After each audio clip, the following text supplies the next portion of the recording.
എപ്പിസോഡിന്റെ opening സീനിൽ നമ്മുടെ റുക്കിയാണ് കാണിക്കുക. റുക്കിയാണെങ്കിൽ ഒരുപാട് വിഷമത്തിൽ ആ സെല്ലിൽ ഇരിക്കുകയാണ്. അവളുടെ ചിന്ത ഇപ്പൊ നമ്മുടെ ആൾക്കാരെ കുറിച്ചാണ്. അവൾക്കറിയാം ഇച്ചിഗോയും ടീമുമാണ് അവൾ അന്വേഷിച്ച് അവിടേക്ക് എത്തിയതെന്ന്. നമ്മുടെ ആൾക്കാർക്ക് സോൾ റീപ്പേഴ്സിന്റെ കയ്യിൽ നിന്ന് ഒന്നും സംഭവിക്കാൻ പാടില്ല എന്ന് അവൾ മനസ്സിൽ അങ്ങനെ ആഗ്രഹിച്ചു കൊണ്ടേയിരിക്കും. കട്ട് ചെയ്ത പുറത്താണെങ്കിൽ നമ്മുടെ ആശാമാര് അവരിപ്പോ ആ ഒരു വലിയ സിലിണ്ടറിലൂടെ പുറത്തേക്ക് വരികയാണ്. ഇവിടെ സോൾ റീപ്പേഴ്സ് എല്ലാവരും കണ്ണുമു ചിമ്മാതെ നമ്മുടെ ആൾക്കാർ ആ സോൾ സൊസൈറ്റിയിലേക്ക് പതിക്കുന്നത് കാത്തിരിക്കുകയാണ്.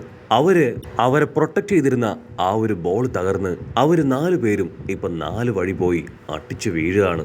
മുടിയനാണെങ്കിൽ ഒരു ഭാഗത്ത് എങ്ങനെയൊക്കെയോ അവന്റെ പവറൊക്കെ ഉപയോഗിച്ച് ലാൻഡ് ചെയ്യും. അതിനുശേഷം സേഫായ ഒരു ഭാഗത്തേക്ക് മാറും. മറ്റൊരു ഭാഗത്ത് ഒറിഹിബയും കണ്ണാടി പയ്യനും അവർ രണ്ടുപേരും ഒരുമിച്ചാണ് മറ്റൊരു ഭാഗത്തേക്ക് എത്തിയത്.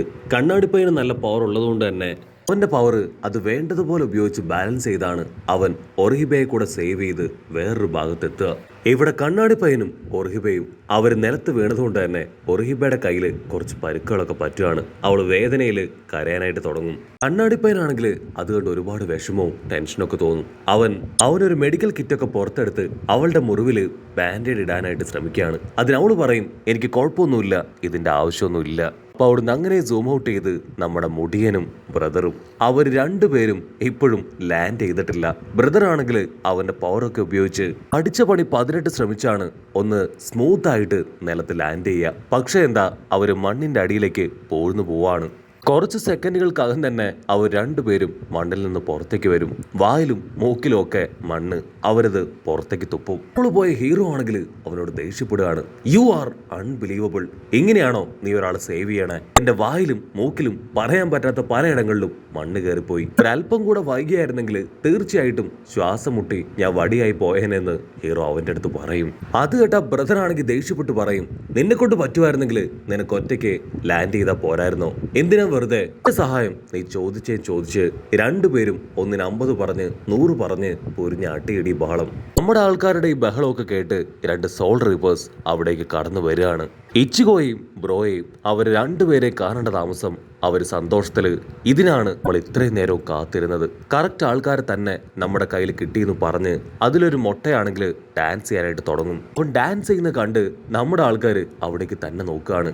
ഇവരെന്താ പട്ടുണ്ടോ ചിന്തിച്ച് അവർ രണ്ടുപേരും പരസ്പരം നോക്കും. മൊട്ടയാണെങ്കിൽ അപ്പോഴും ഡാൻസ് നിർത്താതെ ചെയ്തുകൊണ്ടേ ഇരിക്കുകയാണ്.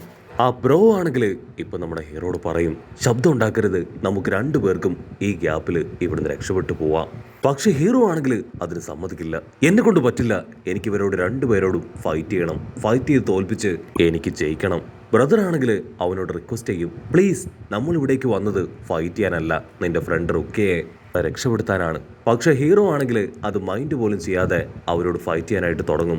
ആ ഗ്യാപ്പിൽ നമ്മുടെ ബ്രോ അവനാണെങ്കിൽ അവിടുന്ന് രക്ഷപ്പെട്ട് ഓടിപ്പോവും. അവൻ ഓടുന്ന കണ്ട് കൂടെ ഉണ്ടായിരുന്ന മറ്റൊരു സോൾ റീപ്പർ അവനാണെങ്കിൽ ഇപ്പൊ അവന്റെ പിന്നാലെ ഓടുകയാണ്. അതേസമയം മൊട്ട അവൻ ഹീറോയോട് ചോദിക്കും, എന്തുകൊണ്ടാണ് നിന്റെ കൂട്ടുകാരനെ പോലെ നീ ഇവിടുന്ന് ഓടി രക്ഷപ്പെടാതിരുന്നത്? അതിന് ഹീറോ അവനവൻ്റെ സമ്പത്തു കയ്യിലെടുത്ത് പറയും, ഞാനിവിടുന്ന് ഓടിയാ തീർച്ചയായിട്ടും നിങ്ങളും ഞങ്ങളുടെ പിന്നാലെ ഓടും. എന്നെ കഴിഞ്ഞ് പവർ ഉള്ളവരാണ് നിങ്ങളെങ്കിൽ എന്നെ നിങ്ങൾ തീർച്ചയായിട്ടും ഓടിച്ചിട്ട് പിടിക്കും. സോ അതിലും നല്ലത് ഞാനിപ്പോൾ സ്ട്രെയിറ്റ് ആയിട്ട് നിങ്ങളോട് ഫൈറ്റ് ചെയ്യുന്നതാണ്. എൻ്റെ പവർ കൂടുതലാണെങ്കിൽ എനിക്ക് തീർച്ചയായിട്ടും നിന്നെ തോൽപ്പിക്കാൻ പറ്റുമെന്ന് പറഞ്ഞ് ഹീറോ അങ്ങനെ സ്റ്റൈലായിട്ട് നിൽക്കും. അടുത്ത നിമിഷം അവർ രണ്ടുപേരും അവരുടെ സമ്പത്തു സ്ക്വാഡൊക്കെ എടുത്ത് പൊരിഞ്ഞ പോരാട്ടം. കട്ട് ചെയ്താ ഇവിടെ നമ്മുടെ ബ്രോ അവൻ നിർത്താതെ ഉഷാറായിട്ട് ചാടി ഓടുകയാണ്. അവന്റെ തൊട്ടു പിന്നാലെ ആ സോൾ റീപ്പറും. അവനൊരു അല്പദൂരം മുൻപിലേക്ക് വരുമ്പോൾ വലിയൊരു ചുമര് കാണും. അവന്റെ സാൻഡ് പവർ ഉപയോഗിച്ച് ആ ചുമര് തുളച്ച് പുറത്തേക്ക് എടുത്തു ചാടും. അവൻ വീണ്ടും ഓടാനായിട്ട് ശ്രമിക്കുമ്പോഴായിരിക്കും ഒരു വലിയ കുഴി അവന്റെ മുൻപിൽ കാണുക. ജസ്റ്റ് മിസ്സിന് അവൻ സഡൻ ബ്രേക്ക് ഇട്ട് ആ കുഴിയിലേക്ക് നോക്കും. അപ്പൊ അവന്റെ പിന്നാലെ വന്ന ആ സോൾ റീപ്പർ ബ്രദറിനോട് പറയും, ഇതാണ് പണ്ടത്തെ എക്സിക്യൂഷൻ പ്ലേസ്. ഇതിൽ വീണു പോയാൽ ഒരു കാരണവശാലും നിനക്ക് രക്ഷപ്പെട്ടു പോകാനാവില്ല. അവനാണെങ്കിൽ നമ്മുടെ ബ്രോയെ ആ ഒരു പിറ്റിന്റെ അടുത്തേക്ക് കൊണ്ടുവരികയാണ്. നിന്റെ മരണം അതെങ്ങനെ വേണമെന്ന് നിനക്ക് തന്നെ തീരുമാനിക്കാം. The option is completely yours. അത് കേട്ട് അവനാണെങ്കിൽ ഞെട്ടി നിൽക്കുകയാണ്. കട്ട് ചെയ്ത മറ്റൊരു ഭാഗത്ത് ആ മൊട്ട സൺ റീപ്പറും നമ്മുടെ ഹീറോയും അവർ രണ്ടുപേരും അവരുടെ സമ്പത്തൊക്കെ ഉപയോഗിച്ച് പൊരിഞ്ഞ പോരാട്ടം. ഫൈറ്റിനിടയിൽ മൊട്ടയുടെ തലയിലും നമ്മുടെ ഹീറോയുടെ തലയിലും പരുക്ക് പറ്റുകയാണ്. ആ മൊട്ടയാണെങ്കിൽ സിമ്പിളായി അവന്റെ സ്ക്വാഡിന്റെ ബാക്ക് സൈഡിൽ നിന്ന് എന്തോ ഒരു പ്രത്യേകതരം മെഡിസിന് അത് അവന്റെ വിരലിലാക്കി അവന്റെ പരുക്ക് പറ്റിയ ഭാഗത്ത് തേക്കുകയാണ്. ഇഗോ ആണെങ്കിൽ ആ കാഴ്ച കണ്ട് ഞെട്ടും. ഫൈറ്റിന്റെ ഇടയിൽ ഫൈറ്റ് സ്റ്റോപ്പ് ചെയ്ത് വെച്ച് അവനാണെങ്കിൽ ഹീലിംഗ് മെഡിസിൻസ് ഉപയോഗിക്കുകയാണ്. ഇതൊരിക്കലും ഫൈറ്റിനിടയിൽ ചെയ്യാനായിട്ട് പാടില്ല. നിർത്തടാ നീ, സ്റ്റോപ്പ് ദ ഫക്ക്. ഫൈറ്റിനിടയിലാണോ നീ ഹീലിംഗ് മെഡിസിൻ അത് ഉപയോഗിക്കുന്നത്? ഇത് സത്യത്തിൽ ചീറ്റിംഗ് ആണ്. ഒരിക്കലും ഒരു സോൾ റീപ്പർ ഇത് ചെയ്യാനായിട്ട് പാടില്ല. അതിന് അവനാണെങ്കിൽ കാഷ്വലായിട്ട് പറയും, ഇത് ചീറ്റിംഗ് ഒന്നും അല്ല, എന്റെ ഫൈറ്റിങ്ങിനിടയിൽ ഇത് എപ്പോഴും ചെയ്യാറുണ്ട്, നീ ആദ്യമായിട്ടായിരിക്കും എങ്ങനെയൊന്ന് കാണുന്നതെന്ന് പറഞ്ഞ് അവൻ വീണ്ടും ഹീറോയ്ക്ക് നേരെ നിർത്താതെ അച്ചറം പൊച്ചറം അവന്റെ സ്ക്വാഡ് വീശിക്കൊണ്ടേയിരിക്കും. ഹീറോ ആണെങ്കിൽ ചൈഡി ശബ്ദം ഉണ്ടാക്കി അവനെ വെട്ടിത്തിരിപ്പിച്ച് അവന്റെ ഓരോ അറ്റാക്കിൽ നിന്നും ബുദ്ധിപരമായിട്ട് രക്ഷപ്പെടും. ആ മൊട്ടയ്ക്കാണെങ്കിൽ ഭയങ്കര അത്ഭുതം. കാരണം ഹീറോയെ പോലെ ഇച്ചിഗോയെ പോലുള്ള ഒരാളെ കൊണ്ട് എങ്ങനെ ഇത്രയും വലിയ ഇതിൽ നിന്നൊക്കെ രക്ഷപ്പെടാൻ പറ്റുന്നു എന്ന് ചിന്തിച്ച് അവൻ വണ്ടറടിച്ച് നിൽക്കുകയാണ്.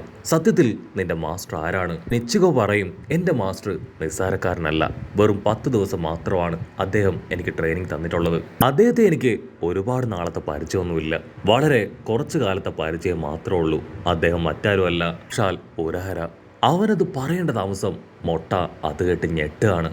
കാരണം ഉരഹര ആൾ ഒരുപാട് പവർഫുൾ ആയ ഒരു സോൾ റീപ്പറാണ്. വർഷങ്ങൾക്ക് മുൻപ് ഈ സോൾ സൊസൈറ്റിയിൽ നിന്ന് അവൻ കാണാതെ പോയി. ഒട്ടയ്ക്കാണെങ്കിൽ അത് വിശ്വസിക്കാനായിട്ട് കഴിയുന്നില്ല.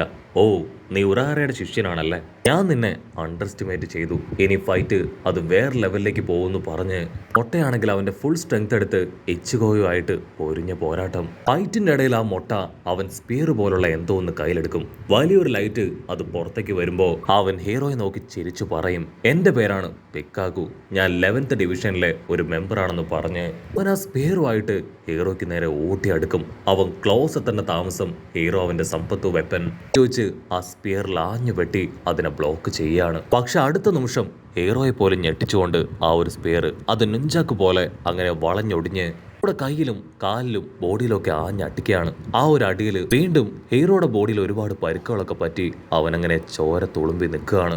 മൊട്ടയാണെങ്കിൽ ഹീറോയോട് പറയും, സത്യത്തിൽ നിനക്ക് നല്ല പവറുണ്ട്, പക്ഷേ നിന്റെ ഫൈറ്റിംഗ് എക്സ്പീരിയൻസ് അത് വളരെ കുറവാണ്. ആ ഒരൊറ്റ കാരണം കൊണ്ട് മാത്രമാണ് എനിക്ക് നിന്നെ ഇത്ര അറ്റാക്ക് ചെയ്യാനായിട്ട് കഴിഞ്ഞത്. അല്ലായിരുന്നെങ്കിൽ എനിക്ക് നിന്റെ അടുത്ത് പോലും താനായി കഴിയില്ല. നിന്റെ പവർ അത്രയ്ക്ക് അധികമാണ്. നിന്റെ മാസ്റ്റർ അത് ഉരഹരയാണ്. കട്ട് ചെയ്ത ഇവിടെ നമ്മുടെ ബ്രദർ അവനാണെങ്കിൽ ഇപ്പൊ ആ കുഴിയിൽ വീണ് കിടക്കുകയാണ്. ആ സോൾ റീപ്പർ അവനെ ഈസി ആയിട്ട് ആ കുഴിയിലേക്ക് തള്ളിയിട്ടിരിക്കുകയാണ്. അവനാണെങ്കിൽ മറ്റൊന്നും ചിന്തിക്കില്ല. ആ കനോൺ സേഫ്റ്റി ബോൾ അതുപയോഗിച്ച് മുകളിലേക്ക് ഉയർന്നു വരും. അത് കണ്ട സോൾ റീപ്പർ ആള് വെപ്പൻ എടുത്ത് വീശി അത് തകർക്കുകയാണ്. അത് പൊട്ടിപ്പോവെങ്കിലും നമ്മുടെ ബ്രദർ അവൻ ഈസി ആയിട്ട് ചാടി ആ കുഴിക്ക് പുറത്തേക്ക് വരും. പിന്നീട് ആ ഒരു സോൾ റീപ്പറിനെ നോക്കി നിതമ്പമൊക്കെ കുലുക്കി കാണിച്ച് മുൻപോട്ടേക്ക് ഓടുകയാണ്. അതുകൊണ്ട് ആ ഒരു സോൾ റീപ്പർ ആളങ്ങനെ ചമ്മി ഐസായി നിൽക്കുന്നതോട് കൂടെ ഈ ഒരു എപ്പിസോഡും അവസാനിക്കുന്നു.